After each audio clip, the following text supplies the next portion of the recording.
Hey guys, so as usual, I wanted to provide an overview of the most played hand traps and staples at the most recent NA Remote YCS. Now I'm a bit late on this one because I thought the Latin American Remote YCS was this past weekend as well, and I wanted to combine them, but turns out that event is next month.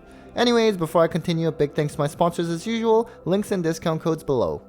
So as for the top cut for the remote Duel YCS, which of course used the new ban list, the top cut more or less ended up being what we expected, with the majority of tops coming from Ishizu Tearlaments. We knew Sprite and Flunder would be the next best decks, but the fact that there were some runic strategies, particularly the stall based ones, was pretty funny. We also had an Exorcister list squeeze in there as well, which has a good tier matchup. Now as for the deck list included in this video, of course we are limited to what's publicly available, so I managed to find 22 lists. This was the breakdown of the lists that were included in this video, so more or less it seems to be pretty similar to the actual top 32 cut, but of course not entirely complete. As for an overview of hand traps among the topping lists that were available, in the main deck this ranged from 0 to a whopping 17 hand traps with a median of 11, which is about the same as the median of 11.5 hand traps in the main in the last YCS Dortmund breakdown. As for the side deck, this ranged from 0 to 9 hand traps with a median of 3 hand traps, so again, this number was about the same as last month, but more so historically as well among all YCS events in the last few years.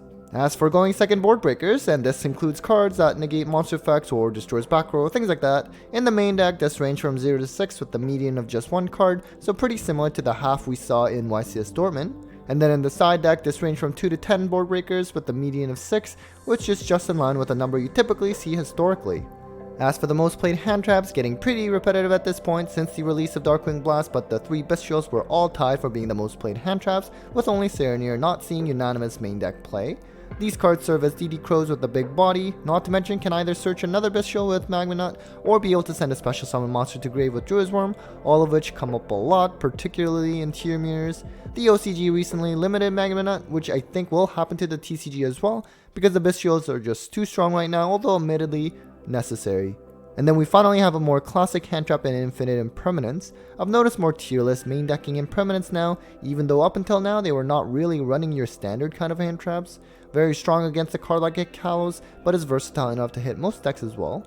If you're not playing tiers, then you pretty much know that this card is going in your deck, and now even several tier lists seem to be following suit. And then we have Kelbeck, which is mostly exclusive to Ishizu tiers, but also other counter tier decks that use Ishizu cards like Naturia. While predominantly used for its mill effect, the hand trap effect to bounce your opponent's special summon monster is sneaky good, and a lot of times can be really unexpected and can throw your game plan off course. If you're playing a deck with Ishizu cards, then definitely do not forget that Kelbeck effect if you have it in hand, because it can be pretty easy to overlook if you're not paying attention. Next we have the good old Dimension Shifter, which if you can play this in your deck, it really is just the best hand trap in the game right now. Can just end turns on its own and is the best counter card to Tearlaments, not to mention a lot of rogue decks as well. Flunder will be main decking this card, but for Sprite, predominantly this goes into the side decks and Shifter can ruin your optimal Sprite plays. Adventure Sprite though tends to main deck this card as they can do their token stuff under Shifter, so keep that in mind. Then we have Herald of the Orange Light, which recently got limited, but looks like a good amount of tier decks are still running it even at just 1. Aside from the fact that it can just be a Cyframe Gear Gamma, getting that fairy to the grave, whether a shuffler or a miller, can be fantastic.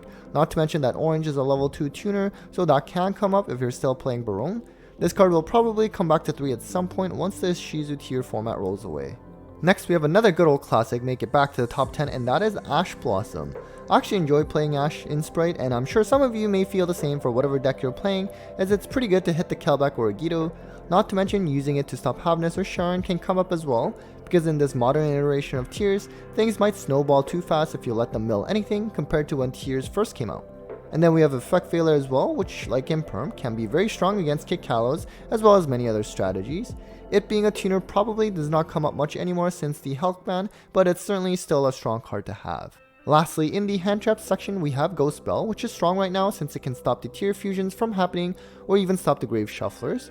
The downside is that Bell can be chain blocked from stopping the tier fusions, unlike if you had DD Crow or Bestials, but it's definitely strong in its own right and can stop a lot of cards. Bell also negates activations, so it can even be used in the damage step, which is a bit unique compared to the other Ghost Girls. Now let's move on to the most played staples, and we again start with Triple Tactics Talents, which was the most played staple in YCS Dortmund. Really strong for when you go second, as it likely always comes up, and taking an opponent's monster, particularly against tiers, can lead to a way easier OTK. Going first, it does punish your opponent if they hand trap you, but it can also be just straight up dead, which is why some players do not like this card. Next we have Dark Ruler No More, which has climbed up one more spot since the last YCS Dortmund. Still a strong card, although not a given card to play as it was back when Sprite and Tears first came out. Tears can definitely still play even if you Dark Rule them, but against Thunder, probably a card you need considering the power of Wind Barrier statue. Under Shifter you also cannot use Forbidden Droplet, so this might be the safer choice. And then we have Harpy's Feather Duster, which not much to say about this card other than it's just the best back row removal we have since the death of Red Reboot. Not great against Tears unfortunately, since they will just plus off their likely set in Select and add a tier monster like Havnus to play on your turn, but at least it's still a powerful card against most other decks. Next we have Lightning Storm, which has become a popular side card in Tears as well, particularly since the release of D-Fissure and Macrocosmos on the recent ban list. One thing to note when you are siding this card though is that if you play Bestials, then it can conflict, because if you drop that Bestial on your opponent's turn and you have Lightning Storm when your turn rolls around, now it's dead unless you can get rid of your face-up monster. So something to consider when you're playing this card. And then we have Zombie World, which of course also means that Necroral Banshee was also seen in 8 of the 22 lists as well. All side decked if played, but it's just a blowout card against Flunder, which is a weakness for Tears. The card can also be good against some other tier 2 matchups like Sword Soul or Dragon Link, as they really require their typing to make their standard combo plays. Next we have some more back row Hayden Twin Twisters, another popular side choice in Tears since they could potentially discard a Miller like a Guido or Kelbeck, but even discarding a Shuffler could be useful as well. Definitely some back row removal in Tears is necessary due to the rising popularity of floodgates like Necro Valley and D-Fissure, and this is probably the most popular choice outside of Feather Duster. And then we have a blowout card in Evenly Matched, and Flunder has been known to main deck this card now just to give them some assurances in game 1 when they lose the die roll. This can be a strong wipe against tier boards if they do not have Crime, and they don't really have Barrow much anymore either. Giving up your battle phase may suck, but if you're more of a control deck, then that does not really matter anyways. Next we have a time card in Volcanic Scattershot, something you will see in Tears so that they can send this card from deck off sprint, or ideally just mill it off of Guido or Kelbeck to win in time. Not the best feeling getting burned for game, but it's definitely very common right now. Then we have some cards that were seen in 3 of the 22 lists, and one of them includes Super Poly. This card actually was not seeing that much play in Tears anymore, even though it used to be a guaranteed main deck staple because it was not so amazing. But lately, there's a bit of a return in play with this card, and if you end on Rakalos and Abyss Dweller in a tier mirror, you're gonna have to pray that they do not have Super Poly. We also have Necro Valley seen in 3 lists, and this of course is seen in decks like Flunder or Exo Sisters nowadays to counter tier limits. Definitely messes up tier plays a lot, and once you have this up, the next goal is basically stopping your opponent from going into a Zeus play to wipe the board. Some other cards seen in 3 lists included Cosmic Cyclone and Call by the Grave as well, both of which are strong staples to consider when you are making your side. Alright guys, so that was it for another round of YCS Top Cut breakdowns. Hope that was helpful in building your list for the current format.